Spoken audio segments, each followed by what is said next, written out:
Everybody, guess what? We are back in Tiffany Alice's book called Get Good with Money, okay?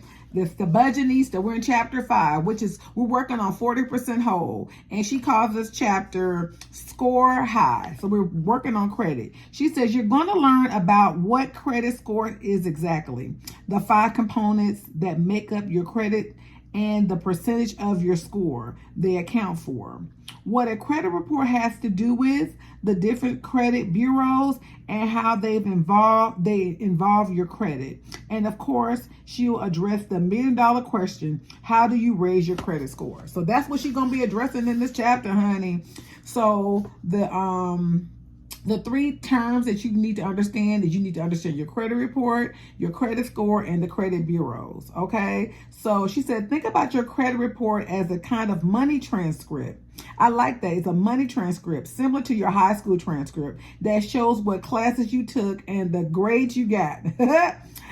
This includes credit cards, mortgages, payment history, bankruptcies, liens, collections, and more, okay?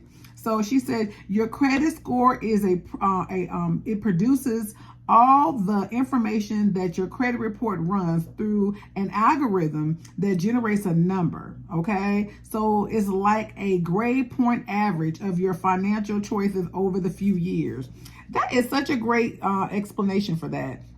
And she said, so your credit score can run from 300 to 850. Okay, if you have 850, I want you to put that down in the chat, that you got your 850. Now, if you don't have 850, put down in the chat you believe in God for your 850 credit score, okay? Okay. So let me just give you the range. So if you have 300 to 580, okay, so this is the part of the book where it's going to gather you a little bit, okay? So I just want to prepare you, okay? Because a lot of us have not been gathered today. And so here's your gathering, okay? So if you range between 300 to 580, your credit score is considered poor, okay? If you didn't know that. 580 to 669, that's fair. Okay, you thought it was good, right? You fair. Okay, 670 to 739 is good. So at 739, your credit score is just good. Just good, honey. It's not great. It's not amazing. It's just good. Okay? So to get to very good, you got to have 740 to 799. Okay, and to be exceptional, it's 800 to 850. Okay, so we want to get to the exceptional. So you can access your 3 reports. There are 3 different industries you can access your reports in. So it's Equifax, Experian, and TransUnion. Okay, so that's how you can get some information about your credit reports. So I'm not going to give you too much. So she says that, but you want to check your payment history. You want to reduce your amount owed and improve your credit utilization score, okay? You want to protect your credit inquiries. She wants you to build the length of your credit history, okay? And so there's a hack to do that in the book. And she wants you to manage your credit mix.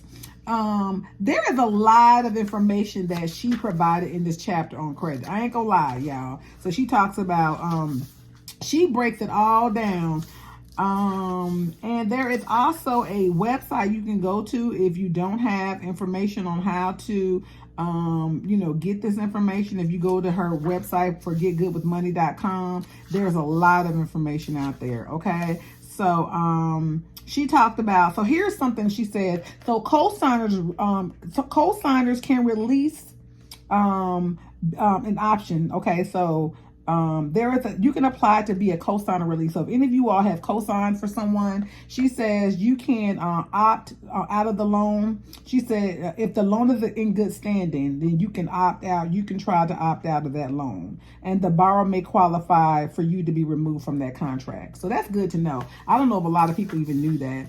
I mean, there is a lot of amazing nuggets. So I really don't want to give this whole book away, but that is chapter 5. Let's get into chapter 6. Chapter 6 is called 50% whole and learn to earn. Okay, learn to earn, increase your income. So this chapter is all about how to get more money. All right. So some of the dudes for this chapter, she focuses on maximizing your earning potential at work, access your skills, decide which of these skills can be monetized, and put a number on it. All right. So she says, what's your income potential? How do you want to increase your income potential? All right. So what I like about this chapter is just the encouragement. One of the things she's done a lot of is she encourages you to know that you have the potential to earn money on your own, outside of your job, or even at your job. So a lot of people don't think beyond where they are, or where they are sitting right now. Some people don't even think, it's time for me to apply for a new job within my company. It's time for a raise. So she encourages you on doing that in this chapter. So I really, really appreciate it.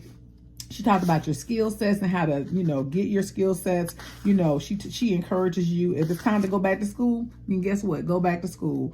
I think that what I got from this chapter was the encouragement that sometimes we need a boost. So if you need a life coach, if you need a therapist, if you need to deal with your trauma so that you can see where you are right now and see what you deserve to have, this was the reminder of that for chapter 6. Okay. Chapter 7 is called Invest Like an Insider. So this is all about retirement and wealth.